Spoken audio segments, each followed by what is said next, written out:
Құрметті патша көңілді көрермендер, құрметті эфир тыңдаушылар, біз бүгін жоғарғы соттың коммуникация орталығымен іске қосылған арнайы диалог YouTube бағдарламасын одан әрі жалғастырамыз. Бүгін біздің студиямызда Түркістан өңіріне, Шымкент өңіріне танымал медиатор, медиаторлар қауымдастығының президенті, соңғы кездері әлеуметтік желіде өте белсенді тұлға, жастардың көңілінен шығып, TikTok арнасын, Facebook, YouTube сияқты заманауи форматтарды жақсы меңгеріп қолданып жүрген біздің студиямыздың кейіпкері, қонағымыз Дана Кенжеқұлова Дана Ағаділқызы. Қош келдіңіз, Дана ханым. Рахмет. Енді сізбен біздің таныстығымыз, ұмытпасам, осыдан 3-4 жыл бұрын жоғарғы соттың қабырғасында сіз осы маған өзіңіздің қолға алған медиация және қоғам деген журналды алып келіп, сол журналға судьялардың тарапынан бір материалдар беріп тұруымды сұраған кезде басталған болатын. Сол басталған таныстығымыз қазір әріптестікке ұласып жатыр. Енді сіз осы медиацияны насихаттап жүрсіз ғой. Бірақ медиация туралы заң біздің елімізде 10 жылдан астам уақыт қолданысқа енгізілгенмен де, бірақ әлі де болса осы төңіректе сұрақтар көп. Бүгін осы студия барысында біраз сұрақтың бетін ашып, талқыласақ деймін. Ашық әңгіме болады деп ойлаймын. Ойыңыздағы пікіріңізді, көкейіңіздегі пікірлеріңізді іркіп қалмайсыз деп ойлаймын. Енді ең әуелгі сұрағым, сіз осы медиацияға жалпы қалай келдіңіз? Әдетте мен ол кезде бала күтімінде демалыста едім. Ол қай жылдар болатын? 2015 жылы. Бала күтімінде демалыстамын. 2 қыздың анасымын ол кезде. Кішкентай қызым 5 айлық. Одан кейін жұмыс іздей бастадым. Өйткені балаларым тыныш болды. Мен өзім табиғатым сондай адам, тыныш отыра алмаймын. Үйге сыймай бара жатырмын. Енді қалалы жерде, үйде, квартирада асып баратқан жұмыс жоқ. Сондықтан жолдасым маған жұмыс жасауға рұқсат берді. Жұмыс іздей бастадым. Әдетте жұмыстың барлығы... Қайда істейтін едіңіз? Ол кезде халыққа қызмет көрсету орталығында істедім. Ол жерде мен бала күтіміне байланысты демалысқа шықтым. Сөйтіп, жолдасым жұмыс істеуге рұқсат бергеннен кейін жұмыс іздей бастадым. Сөйтіп, жұмыстың ішіне іздеп жүріп, осы интернет қарап жүріп, медиацияны таптым. Медиация әрине жаңа нәрсе. 2015-тің өзінде әлі халыққа ол қатты танымал болмаған. Сөйтіп, өзім осы заңды қарадым. Қараған кезде мен түсіндім, бұл медиацияның болашағы әлде үлкен. Сондықтан осы бағытта жұмыс жасағым келді. Және алғашқылардың бірі болғым келді. Сол кездегі ниетім. Міне Аллаға шүкір деймін. Қазір сол мақсатыма жеттім. Алғашқылардың бірі осы медиация саласында жүрмін. Яғни медиация институтының дамуына үлесімді қосып жатырмын қазіргі таңда. Енді қарапайым тілмен айтайықшы, өйткені өкінішке орай біздің халықтың көпшілігі әлі осы медиация деген терминді түсіне бермейді. Мен есімде осы парламентте осы заңды қабылдаған кезде депутаттар арасында қызу пікірталас туындағандығын. Біреуі татуласу туралы заң деп айтқысы келді, біреуі бітімгершілік, бітім туралы заң деп алғысы келді заңның атауын. Бірақ жалпы ортақ дауыспен медиация деген терминге тоқталды. Бірақ енді медиация дегеніміз не? Оны қалай түсінгеніміз жөн? Медиация бұл халықаралық термин. Барлық Европа, Америкада өте тиімді қолданады. 75%-дан 90%-ға дейін азаматтар дауды медиацияның көмегімен шешеді. Тек қана күрделі мәселелермен ғана сотқа жүгінеді шетелде. Ал бізде қазіргі таңда азаматтар енді осы медиация деген сөзге үйреніп келе жатыр. Яғни ең алғашында медиаторды медитация мен медицинамен де шатастырып алып жататын, түсінбейтін. Дегенмен қазір жоғарғы сот төрағасының Жақып Қажыманұлы Асановтың қолдауымен қазіргі таңда медиация институтының дамуы бірден бір себеп осыдан деп санаймын. Өйткені 2015 жылы мен медиацияны аяқтап, сертификатымды алып, кәсіби медиатор атанғанмен, ол кезде ешқандай мемлекеттік орган медиациядан хабар жоқ етін. Өзім қарапайым халықты айтпағанда. Содан 2016 жылы пилотный жобалар жүзеге аса бастап жоғарғы сот тарапынан. Одан кейін бүгінде міне дамып, қазіргі таңда азаматтық істер бойынша басым бөлігінде бірінші медиациямен азаматтарды бітімгершілік келтіруге әрекет жасалады, шақырады. Енді сонда менің түсінгенім медиация дегеніміз ол дауласушы тараптарды татуластыру, және қандай оның принциптері бар? Медиацияның ең тиімді тұстары деп айтам, бұл қағидаттары. Медиацияның ол еріктілік қағидаты, одан кейін құпиялық. Яғни медиация процедурасы ол құпия болып саналады.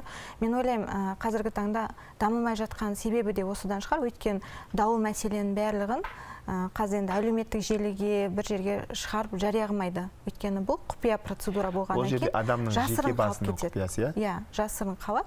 Сондықтан бірақ қолданып жатқандар, тиімділігін көргендер әрине қазіргі таңда осы медиаторға жұмсап жатыр. Жаңа сіз айтып қалдыңыз, жоғары сот төрағасы Жақып Қажыманұлы Асановтың бастамасымен сотқа дейін және соттағы медиация татуласу деген бізде жоба қолға алынып, ол сәтті іске қосылды. Бірақ осы жерде көбісі түсінбей жатады. Неге мысалы азаматтарды сотқа дейін немесе сотта татуласуға шақыру керек? Өйткені араздасқан адамдар, олар бір-біріне жаңағындай принципті түрде барып, өзінің жаңағы мәселен қарызды өндіріп алатын адамдар қарызын қайтарғысы келеді, ол татуласқысы келмейді. Сондай жағдайда қандай әдістер қолданасыздар? Енді біріншіден бұл сұраққа мен былай жауап бергім келеді. Қазір азаматтар бізде әлі медиацияға бірден өзін даулы мәселесін шешу үшін медиация тікелей баруға ондай жағдайға жетпеді. Халыққа әлі танымал емес оншалықты. Сондықтан дау орын алған жағдайда құзырлы органдардан кейінгі шешуші орган сот деп сотқа барады, сотқа жүгінеді азаматтар. Дегенмен жоғарғы соттың пилоттық жобаларының арқасында қазір медиация танылып жатыр. Себебі сонда барған кезде ғана, сотқа барған кезде сот табалдырығында медиация не екенін біліп жатыр азаматтар. Бітімгершілікке сонда келіп жатыр, сот барысында сотқа дейін деп. Қазіргі таңда соттың шешімі шығып қойса да азаматтар бітімгершілікке келіп жатыр. Бұның барлығы сот тарапынан қазіргі ақпараттық қолдау деп түсінеміз медиацияның дамуына. Дұрыс айтасыз, біз енді осы жоба қолға алынған кезде жалпы бұқаралық ақпарат құралдарының көмегімен әлеуметтік желілерде бірнеше әрине жұмыстар жүргіздік. Дей тұрғанмен де біздің елімізде медиация кеңінен қанат жайып кетті деу әлі ерте. Өйткені өкінішке орай қарапайым базардағы, саудадағы азаматтардан бөлек жалпы жұмыс істеп жүрген көзі ашық көкірегі ояу азаматтардың басым бөлігі әлі медиацияны біле бермейді. Енді осы жерде медиацияның дамуына кімдер мүдделі болу керек? Біріншіден, менің ойымша медиаторлардың өздері мүдделі болу керек. Екіншіден, мемлекеттік органдар. Өйткені мемлекеттік органдар не үшін мүдделі болу керек? Өйткені қоғамның тұрақтылығын сақтау үшін. Үшіншіден, біз қоғамның өзі мүдделі болу керек, дауласушы тараптар. Енді осы үш тарапты жіліктей отырып, неге медиация дамымай жатыр деген сұраққа келейікші? Медиация саласының қазіргі дамымауының ең бірінші себебі бұл ақпараттандыру жағы, яғни жарнамалау, насихаттау жұмыстары өте аз. Жаңа айтып өттім ғой, тағы да айтам, тек соттар тарапынан ғана насихат жұмыстар жүреді, қалған жағдайда бұл насихат жұмыстары өте төмен деңгейде. Себебі медиаторлар өз қалтасынан оны қаржыландыруға қаражаты жетпейді, өйткені қазір блогер жалдау, жарнамаға ақша қарау, оның барлығы үлкен қаражатты талап етеді. Қазіргі таңда медиаторлардың соншалықты қаражат жұмсауға олардың ондай деңгейі әлі өскен жоқ. Демек, бұл жерде медиаторлардың әлде болса ауызбіршілігінің де жоқтығы емес па? Меніңше, егер республикалық деңгейінде медиаторлар біріксе, қазақ айтады ғой, жаңа көп түкірсе көл дейді.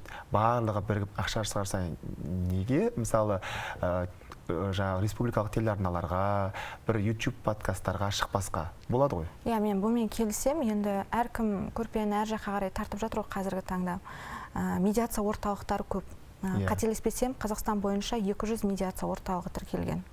Әр орталық өзінің мүддесін, өзінің қызығушылығын ғана қорғайды. Яғни әр орталықтың медиаторлар даярлау курстары да мемлекеттік бағдарламамен бекітілгенмен олардың жаңағы бағасы әртүрлі.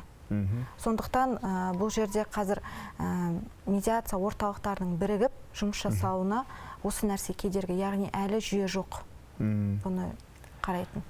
Ал осы жерде мемлекеттік органдар тарапынан қандай көмектер күтіледі, немесе қандай мемлекеттік орган осы медиаторлардың жұмысын сіздің ойыңызша реттеп отыру керек? Қандай органдар бар жалпы бұл салада? Бұл салада енді белгілі бір мемлекеттік орган қадағалауға алу керек дегенге мен онша келісе бермеймін. Себебі бұл жерде медиацияның өзі бейтараптылық. Яғни кез келген дау орын алған жағдайда медиатор бейтарап болу керек. Сондықтан қазіргі таңда мемлекетпен жеке тұлғалардың арасында да медиация жасауға болады. Бұл яғни қарама қайшы болып кетеді. Өйткені медиатор ол жерде мүдделі болып қалуы мүмкін. Дегенмен де бұны бір орталықтандыру, жүйелендіру туралы бір орталық құру керек па, сондай.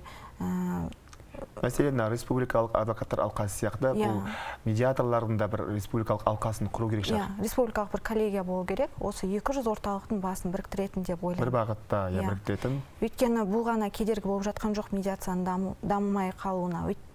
Қазіргі таңда көп азаматтар жаңа айтты ғой, медиация не екенін білмей жатады деп. Мысалға, менің осынша жылға, яғни қазіргі таңда 7 жылғы тәжірибемде осы қауымдастықты басқарып жатқаныма мінекей 5 жыл болды. Осы тәжірибемде медиациядан да жаңағы зәбір көріп жатқандар бар.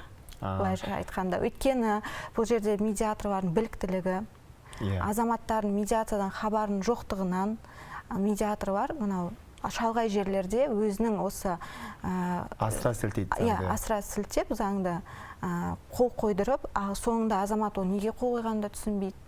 Жауапкершілікке келген кезде ол түсінбей қалатын жағдайлар болады. Сол кезде шағымданып жататын кездер бар. Тіптен менің тәжірибемде болған, маған келіп шағымданып, атын атап түстемей ақ қояйын дегенмен белгілі бір орталықтың медиаторы осыны пайдаланып үйді рәсімдеп алған. Келіп тұрған клиенттің заңды білмейтін жағдайын пайдаланып, баспананы өз атына алып алған. Заңды және медиацияны білмейтіндігін пайдаланып, соны баспананы өзінің атына емес, келесі тараптың атына. Мұндайда біздің дана халқымыз айтады ғой, ет сасса тұз себеміз, тұз сасса не себеміз деп. Яғни дауды шешуге тиіс адамның өзі сондай қылмысқа барып тұрса, мысалы заңсыздыққа, онда қарапайым адамдардан не күтеміз? Осы кезде мен ойлаймын, медиаторлардың сапасын арттыру керек депті. Өйткені медиация орталықтарын жүйелендіретін бір орталық болсын деп жатқан себебі де осында медиаторлардың біліктілігі қазіргі таңда барлығы мен бірдей керемет деңгейде деп айта алмаймын. Сол медиация орталығын мен де өзім оқып шыққанмын. Оқып шыққаннан кейін қандай қиындықтардан өттім. Соның барлығын мен де осы саралай келе, қазіргі таңда мен медиация курсын аштым. Дегенмен менің курсымның өзгешелігі әрбір медиатордың практикасын, тәжірибесін ұйымдастырам әрі қарай. Теориядан гөрі практикадан көрік. Тәжірибесі болмаған адамға, маманға ол өте қиын болады. Өйткені медиатор ол бір тек қана кәсіп қана емес, бұл үлкен жауапкершілік және үлкен мамандық. Енді осы ретте көрермендерге де қызықты болу үшін айтып өтсеңіз, өзіңіздің практикаңыздан бір 2-3 мысал келтірсеңіз, қандай бір күрделі, даулы істерді шештіңіз? Енді қазіргі таңда бізде ең көп даулардың бірі ол алимент. Алимент өндіру. Алимент өндіру. Және де жер дауы. Сондай-ақ туған туысқандардың арасында мұра. Мұраға талас. Мысалы келтірсеңіз, бір-екістен. Түсінікті болу үшін халыққа. Бұл жерде мынандай болған, екі көрші жерге таласады, жерге бір-біріне өтіп кеткен. 6 метр жерге өтіп кеткен. Сол 6 метр жерді даулап жатыр. Жер учаскесі. Екі көрші. Бірақ жаңағы жердің көлемі 6 метр болғандықтан оған үйдің бұрышы еніп тұр. Оған соттың шешімі, енді сот ол заңның аясында шешім шығарады. Енді осы жерде медиацияның тиімділігін айта кетейін. Сот заңның заңнан аса алмайтын болғаннан кейін, жаңағы ол жерді тиесілі егесіне беруге шешім шығарады. Ал иесіне бергеннен кейін ол үйдің бұрышын ғана бұзу деген дүние жоқ қой. Ол үйдің бұрышы бұзылса, бүкіл үй бұзылады. Үй құлайды. Сондықтан осы жерде біз медиатор, яғни өзім араласып, осы жерден басқа жерінен бөлігін алып беретін жағдайды қарастырып, ана үйді бұзбай өзіне қалдырдық. Керемет. Мысалы, осы мәселеге шын мәнісінде егер ақыл тоқтатқан адамдар өздері-ақ баруына болушы еді, бірақ артық эмоцияға кетіп қалады адамдар, артық жаңағыдай бір принципке кетіп қалып, тіпті ол сотқа да барып жатады, ондай адамдар. Сотқа бармай сіз шешіп бердіңіз. Тағы қандай мысалы енді оңтүстік өңір болғаннан кейін ене мен келіндердің арасында отбасылық даулар да жиі болатын шығар. Иә, мен осы неке қатынастарынан даулар өте көп кездеседі. Бізде медиатор бар, қателеспеймін, бәрінде осы неке қатынастарынан өздеріне тәжірибе бар деп ойлаймын. Өйткені қазіргі қоғамның бір өзекті мәселесіне айналып отыр неке қатынастары. Бірақ неке қатынастарында мен сәл өзгеше жұмыс жасаймын. Тек ерлі зайыптылардың арасында ғана емес, оның мен жаңағы түбін, даудың түбі қайдан шығып жатыр, соны анықтаймын, соны зерделеймін. Яғни көбінде біз енді біздің қазақи менталитетте міндетті түрде туған туысқан, ата-ана деген сияқты әсер ету факторлары бар. Сондықтан да мен көбінде осы ене мен келіннің арасында, менде бірнеше мысал бар, әрине, оның ішінде өзіме ерекше қалып кеткені есімде. Ол екі ерлі зайыптың арасындағы дау, яғни екеуі неке бұзуға келіп тұр сотқа. Жаңағы екі қызы бар. Кім келіп тұр сонда бірінші болып? Сізге кім хабарласты? Маған хабарласқан жаңа жұбайы, әйелі хабарласты. Мен өстіп некемді бұзайын деген едім деп. Одан кейін мен ол жерде әрине бейжай қарай алмаймын. Мен заңгермін, тәжірибелі заңгермін, заң жағынан азаматтардың құқықтарын қорғаймын. Маған ол заң көмегіне жүгінді бірінші. Дегенмен мен бұл орайда заң көмегінен бұрын медиация қажет екенін түсініп, медиациялық көмегімді көрсеттім. Ер азаматымен жаңа күйеуімен сөйлескен кезде екеуінің арасында дау көрген жоқпын. Бұл жерде тек қана жаңа ер азаматтың отбасынан ықпал көбірек. Қандай ықпал? Ата-анасынан. Ата-анасынан. Ата-анасынан болғанда анасынан. Келінді жақтыртпайды. Ене мен келіннің арасындағы. Ене мен келіннің арасындағы. Және бұл жерде қызығы, ол екі қыз тудың, сен ұл тумадың деген әңгіме. Ұлдың аты ұл ғой шіркін, қашанда дейді қазаққа, шежіреге енетін ұл балаға қатты көңіл бөлетін адамдар болады. Дегенмен енді бұл жерде бір бастары жерге тиіп тұрған кәрі кісілер емес, енді жастар, жас отбасы, балалары да бір 2-3 жасар, көп емес жастары, кішкентай балалар. Сөйтіп, енесі мен келіннің арасында медиация жасадым. Қиын болған жоқ па? Қиын болды әрине. Өйткені анасы жаңағы тұрып алған, өз көзқарасында, өзінің позициясын тұрып алған. Менікі маған керек емес, менікі дұрыс, мен балама одан да зор әйел тауып берем. Бұл сондай оңбаған, сондай деп тұрып алған. Енді бұның барлығы... Сіз оны қалай шештіңіз? Бізге сол қызық. Осының бәрін анықтадық. Әрине, арасында медиацияға тән емес нәрселер, медиаторға тән емес қасиеттерде оянып кетті, бұл жерде адами құндылықтар. Жалпы сонда 10 жыл бірге тұрған екен. Оның ішінен 5 жылдан кейін ғана бала көтеріп босанған екен. Сондықтан бұл жерде... Сіз кіммен кездестіңіз осыны дауды шешу үшін? Дауды шешу үшін енесімен кездестім. Сөйлестіңіз? Сөйлестім. Одан кейін барып, енесімен келінді отырғызып қойып дауды реттедік. Енесіне сонда сіз не айттыңыз? Мысалы енді? Бұл жерде енді адами құндылықтарға және де медиатордың ең бірінші кілті ол дұрыс сұрақ қоя білу керек. Дұрыс сұрақ қоя білсеңіз, дұрыс жауаптар келеді. Дұрыс жауап болған жағдайда өздерінің дауы бос екенін өздері түсінді. Яғни ол жерде бір күрделі нәрсе жоқ екенін түсініп, екеуі татуласты. Қазіргі таңда 1 жылдан кейін маған әйелдің өзі звондады. Ол босанып. Қазір енді одан асқан келін жоқ шығар. Енді ол жағын енді толыққанды білмеймін, бірақ дегенмен сол ол босанған кезінде сүйінші сұрап звондағаны бар.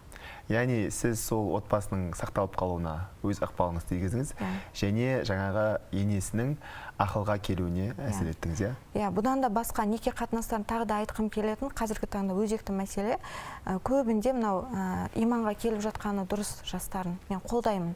Дегенмен кейде осыны асыра сілтеп алатын жағдайлар болады. Мәселен? Түсінбегеннен. Мысалы, ер азамат жұма намазға барып жүреді. Жұма намазға барып, уағыздар тыңдап жүреді. Бірақ сол діннің кереметтілігімен емес, оны күшпен үйреткісі келеді әйеліне. Жаңағыдай, сен осындай кітаптар оқы, сен телефонда, инстаграмда отырғанша, сен мынандай кітаптар оқымайсың ба деп жеки бастайды.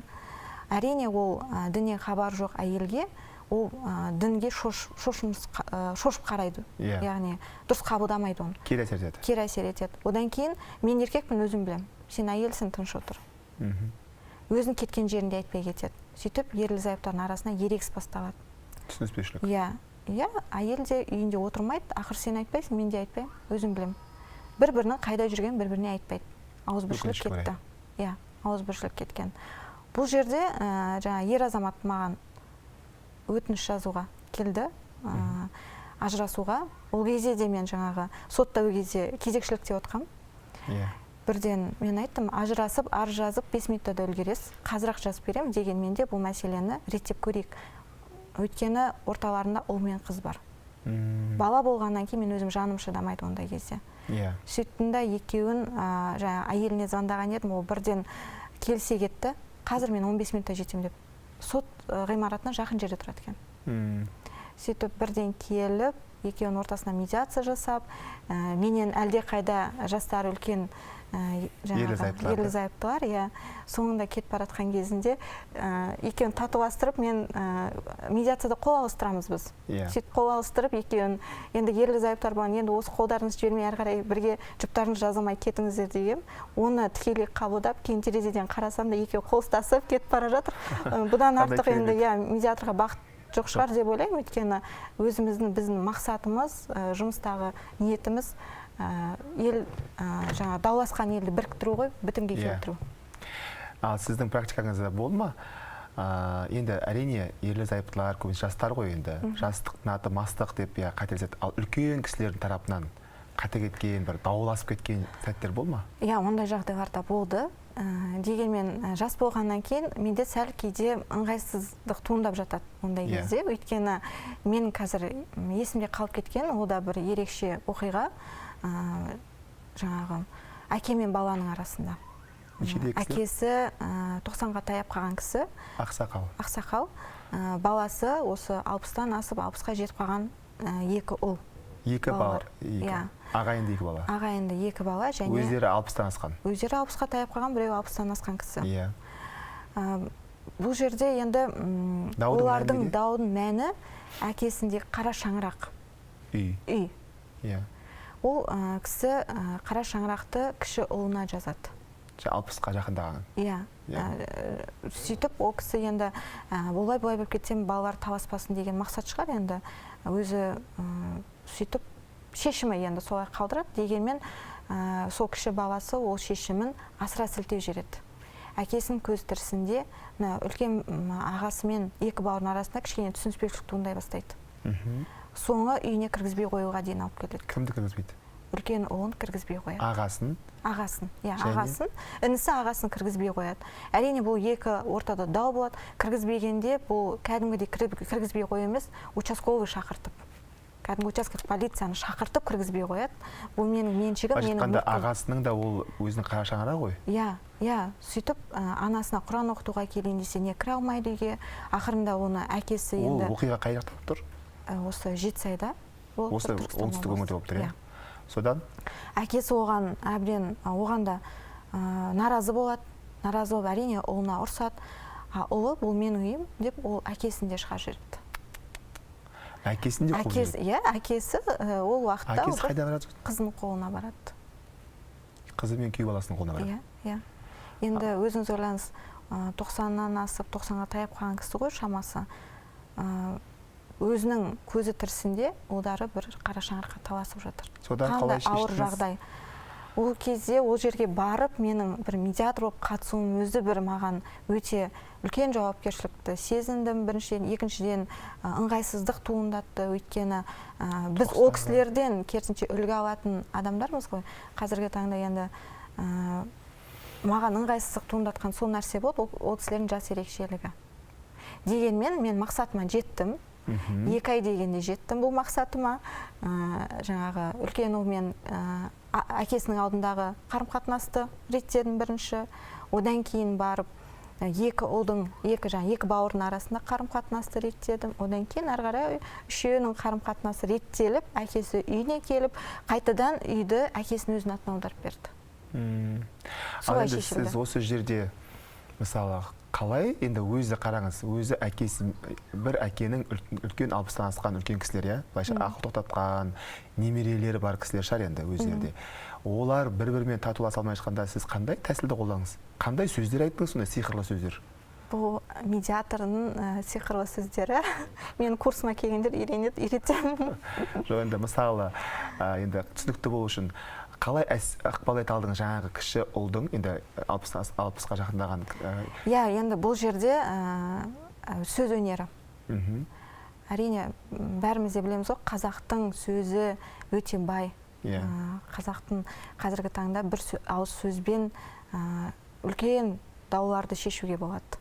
Осы әдіс тәсілдерді пайдаланып, біздің қазақтың өзіміздің құндылықтарымызға көңіл бөле отырып, осының бәріне басымдық беріп, осымен олармен ашық диалог құру арқылы бітімге келтірдім. Бітімге келтіріп, татуластырып, жаңағы үйді қайтадан өзінің иесі, атамыздың атына өткізіп, дауды толық тоқтатып шештіңіз. Керемет. Енді осы жерде мынадай сұрақ туады. Неге осы институт, енді осы татуластыру, бітімге келтіру деген мәселе, осы медиация әлі де болса кеңінен ете алмай жатыр? Неге бұған, мысалы, қалай айтса болады екен, медиаторлардың өздерінің тарапынан не істелу керек, сіздің ойыңызша? Медиаторлардың өздерінің тарапынан ең бірінші сапаға көңіл бөлу керек, жауапкершілікті арттыру керек. Әрбір медиатор өзінің кәсібіне жауапкершілікпен қараса, сапалы қызмет көрсетсе, оны түсінген, оны пайдаланған тұтынушы, яғни клиенттер, оны әрі қарай кез келген даулы мәселеде сотқа емес медиаторға жүгінетін болады. Енді осы жерде айтып өтейікші, мысалы, менің естуімше кейбір жаңағы медиаторлар даярлайтын орталықтар тіпті сертификаттарды сыйға да беріп жатады деп естиміз. Немесе дұрыс оқытпай-ақ сенің қолыңнан келеді деп, жаңағы бір асыра сілтеп, біреуге сертификатты сыйға тартады дегенде фактілерді естіп жатамыз. Осы қаншалықты шындыққа жанасады? Бұл оқиғалар орын алып жатыр. Бұмен әрине біз бәріміз күресу мүмкін емес, ол ешкім барып айтпайды ғой, мен сыйға алғанмын деп. Яғни оқымай-ақ сертификат алған? Иә. Дегенмен, біреудің туған күніне сыйға тарта салу, бір танысы жақсы болса, сен қолынан келеді, сен осы медиатор бол, оның мысалы уақыты жоқ болып жатса, жарайды, мен саған бере салам, сен жасай берсен, білесің ғой ең бастысы деген сияқты. Одан кейін біздегі тренерлердің барлығының, яғни жаттықтырушы медиаторлардың барлығының өздерінде біліктіліктері оған жеткіліксіз. Яғни білімі жететін шығар, мен оған ешқандай дауым жоқ. Дегенмен оны жеткізу де өнер ғой, ұстаздық етудің өзі өнер. Сондықтан да бұны дұрыс жеткізіп, оларға оқыту, үйрету, ол үлкен жаңағы міндет жаттықтырушы медиаторға деп ойлаймын. Осының барлығын сезінбеген адамға, яғни содан шыққан медиаторлар біліктілігі төмен болады. Екіншіден, ол медиация не екенін өзі де білмейді. Өзі білмеген адам халыққа не айтады, не түсіндіреді. Енді осы жерде Дана ханым біздің әлеуметтік желіде парақшамызға сұрақтар келіп түскен екен. Сол сұрақтардың бірін оқып берейін. Заңгер медиатор ретінде еліміздің ішінде жүрмін деп айтып қалдыңыз дедіңіз. Қоғамның сотқа деген сенімі артып жатыр ма? Сіз соттағы медиация туралы қандай пікір білдіресіз дейді? Және осы процеске адвокаттардың көзқарасы қандай деген сұрақ түсіпті. Не айтасыз? Ең бірінші адвокаттарды айтайын. Осы медиацияның дамуына, адвокаттардың дамымауына, адвокаттардың да әсері бар деп ойлаймын. Яғни адвокаттар медиацияның дамуына мүдделі емес? Мүдделі емес, иә. Неге? Бас кезінде, ең алғаш бастаған кезде мен бірден байқадым, адвокаттар бізді өздеріне бір бәсекелес ретінде қабылдады. Себебі? Себебі, өйткені сотқа барса дау, олар бәсекелестік артады. Әрине бәсекелестік артқан сайын тараптардың арасында, ол заңды білмегеннен кейін ол міндетті түрде адвокатқа жүгінеді. Ал медиацияда тек тараптармен жұмыс жасайды. Бізге адвокат керек емес, бізге сот керек емес, бізге құзырлы органдар керек емес медиаторға. Бізге тек қана екі тарап, яғни дауласушы екі тарап. Екеуінің арасындағы дауды біз тек реттейміз болды. Яғни бұл жерде түсінікті болып жатыр халыққа. яғни мынау дауға ұшыраған, қылмысқа ұшыраған, басып қиындыққа душар болған адамдардың қалтасындағы қаражаттың өзінің қалтасына түсу үшін адвокаттар мүдделі болып, олардың медиатордан гөрі өзіне келуіне мүдделі ғой. Сол үшін де олар кей жағдайда өкінішке орай кейбір адвокаттар жаңағы істі күрделендіріп, жеңіл шешілетін істі сотқа апаруға, арыз шағымдар жазылуына, өйткені арыз шағымдар жазып берген өзі ол ақша тұрады. Адвокаттың кеңес берген өзі ақша тұрады. Сотқа қатысу тағы да ақша. Кейбір қылмыстық істерде миллиондаған ақша гонорар ретінде беріледі. Одан кейін ол сатыға қанағаттанбаса, келесі сатыларда оны даулау, ол да ақша. Яғни ол істің созбалаңға түсуі, былайша айтқанда кейбір өкінішке орай адвокаттарға сұрағанға, іздегенге сұраған.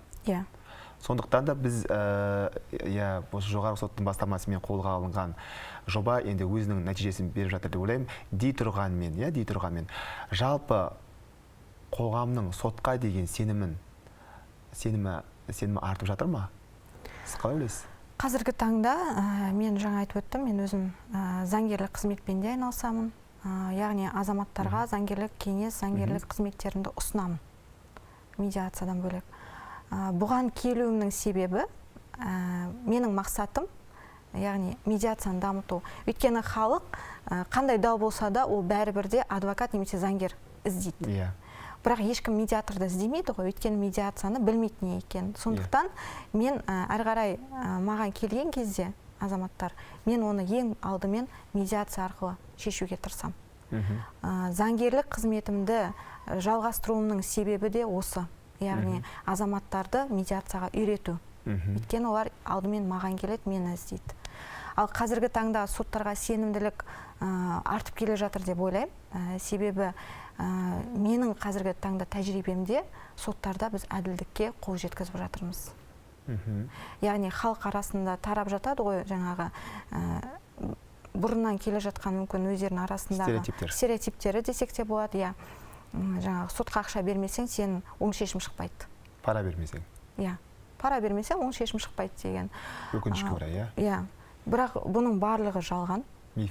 Бұның барлығы бір расымен миф, өйткені менің қазіргі таңда тәжірибемде барлық жеңіске жетіп жатқан істердің барлығы ол адал еңбек, яғни білікті, білімді заңгер ол істі солай алып шығалады. Және ол соттың шешім шығаратын, ол сот. Кез келген заңгер, мен саған, мысалы мен халыққа осы жағдайда айтқым келеді, білікті заңгер ешқандай өзінің жаңағы клиентіне мен саған оң шешім, оң нәтиже шығарып беремін деп айтпайды. Өйткені шешім қабылдайтын сот. Ал егер оны заңгер оң шешім шығарып бере алатынын білсе, онда бізге сот қажет не?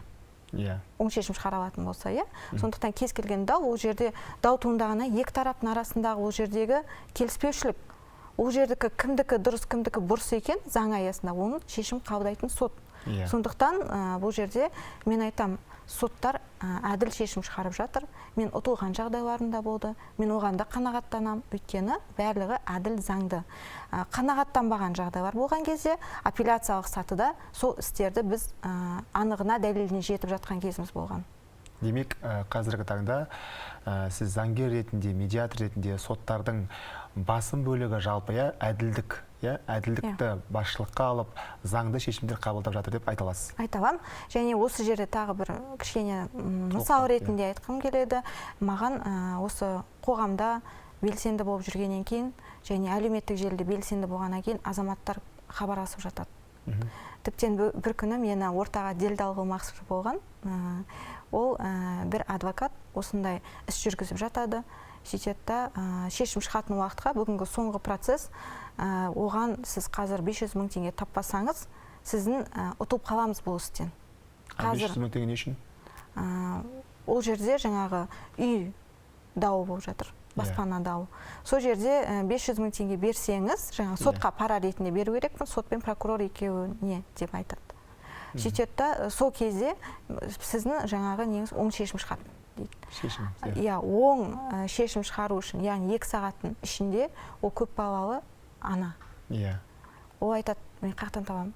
Ол бірден әлеуметтік желіде мені көреді, мен белсенді екенімді көреді, бірден маған телефоным байланысқа шығады.